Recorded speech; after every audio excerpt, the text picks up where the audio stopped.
Waterloo, Iowa. On the morning of Friday, July 22nd, 1983, Kathy Hadley was awakened by a telephone call from her husband, Steve, who she thought was away on a business trip. He told her she would never see him again, but that she would find a letter from him under his T-shirts in the dresser. Kathy, this is a very difficult letter to write, but I couldn't let you find out from someone else first. If I call you to read this letter, it means I have successfully left the state with around $1 million from the credit union. I started to fantasize about how easy it would be to get so much money. It has become a game to come up with ideas about how to do it and cover my trail. I don't expect you to understand what is compelling me to do something this drastic. Steve Hadley's brazen crime and sudden disappearance surprised his wife Kathy and shocked his co-workers and friends. No one suspected Steve would even think of pulling off one of the largest employee larcenies in the history of the United States. Yet on Thursday, July 21st, 1983, he coolly walked out of the credit union where he worked with a fortune in untraceable bills. Steve Hadley was a father of 3 children, an usher at a local Catholic church, an avid jogger and biker, a regular hard-working family man, or so it seemed. Hadley normally worked as a manager at the Northeast branch of the credit union in Waterloo, Iowa. For the week of the crime, he managed to position himself as part of a company training scheme as head teller at the main office. Steve, I have a member at my window and he'd like to cash this check. Could I get your approval? Sure. Okay. As head teller, Hadley had access to the credit union's main vaults. One of his tasks in this new job was to order the cash reserve for the upcoming payday, Friday. Hadley ordered much more cash than was normal. No problem. The interesting part of this whole thing is, during the middle of the day, he was real antsy about the money being delivered that day. He was real concerned about whether that money was going to be on time. He seemed to like be in a hurry that day. He wanted us to hurry along and get things done quickly, so it seemed like he wanted to get out of there that night. Just before lunch, Hadley made several secretive phone calls. Hello. I'd like to make a reservation for a flight to Los Angeles tonight. Also, in advance, he had contacted a local rent-a-car agency and had made arrangements to rent an automobile. Steve's taking of the money from the credit union was definitely not a spur-of-the-moment action on his part. Hadley had a rather busy lunch break. He picked up the rental car, then drove to a local store and bought 2 suitcases and a wig. Pretty good. Cash or charge? When Hadley returned from lunch at 2:15, one of his first questions was to see if the cash had been delivered to the bank that day. It had not. It was delivered later on, approximately 4 o'clock, by couriers. Stephen received that money in the vault of the credit union and then prepared it. But instead of putting it into the safe, he arranged it and then began to pack it into some large paper supply boxes.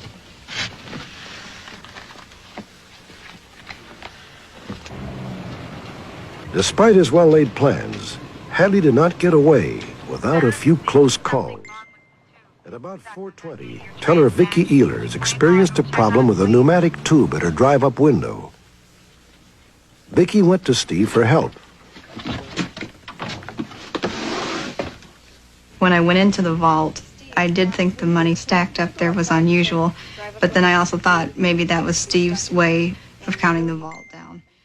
Kind of was dismissed from my mind. I didn't think it was anything important enough to alert anybody else about.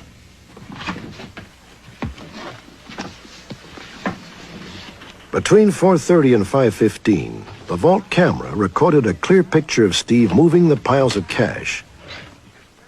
By now, Steve had completely filled 2 cardboard boxes and was already packing a third.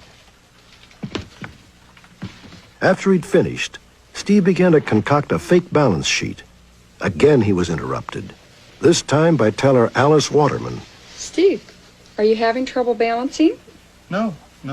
Okay. When I was going behind Steve, I looked over his shoulder, and I noticed he hadn't very many figures written down.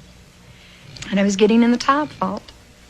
And all I would have had to do was to go in the next set of vaults, and I would have seen that the money was gone. It is believed that earlier, Steve tampered with one of the computerized balance sheets, throwing off the cash accounting for the day. We have a transfer for $82.75. We had a teller that was off that night. She was off about $6,200. So while we were over there studying this and getting the offage corrected, he was at that time taking the money out the back door. And then we have a check withdrawal for $12.71. It was not unusual for him to be observed carrying boxes of supplies to an automobile where he would take them back to the branch office. Here, Steve, let me get the door for you. Thanks, Carolyn. Good night, ladies. Good night. See you tomorrow. He loaded the 3 boxes into the rental automobile, which he had parked out behind the credit union, and drove directly to a motel. There he loaded the money in the 2 suitcases, and later on we learned that the 2 suitcases weighed approximately 75 pounds each.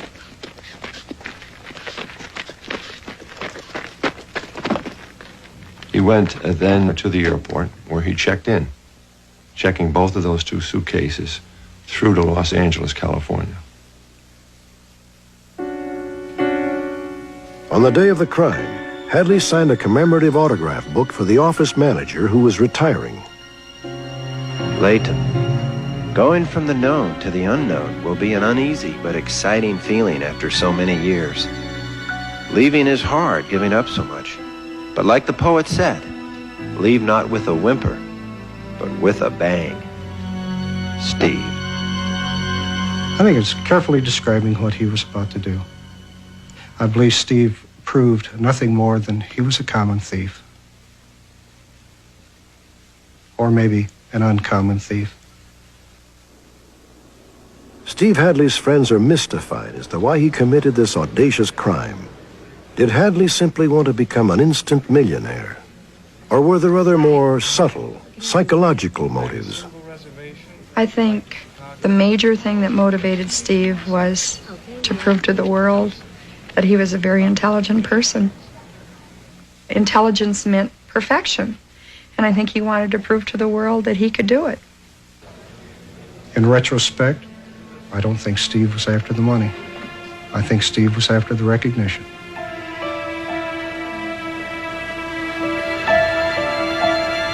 Steve's parting letter to his wife, Kathy, might also give some insight into his state of mind.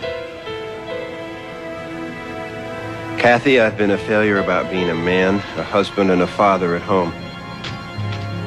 Plus, the rumor is each of the managers will take a part of the position I wanted. That leaves me dead-ended after 10 years of hard work. At least I got even. I'm really sorry about the publicity you and the kids will have to endure. But I'm afraid I'm losing my sanity. I'm sorry I took this way out. But I haven't had any experience at being a man lately. Steve.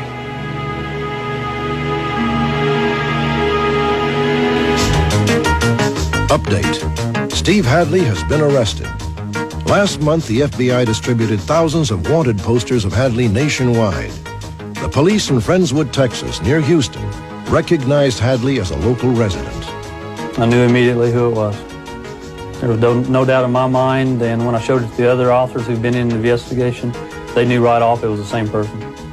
Hadley had been living under the assumed name Richard Glenn Finley in this modest home. He had 2 cats, 2 expensive new cars, and a new wife. Hadley not only faces charges of larceny, but may be required to pay taxes on the stolen money.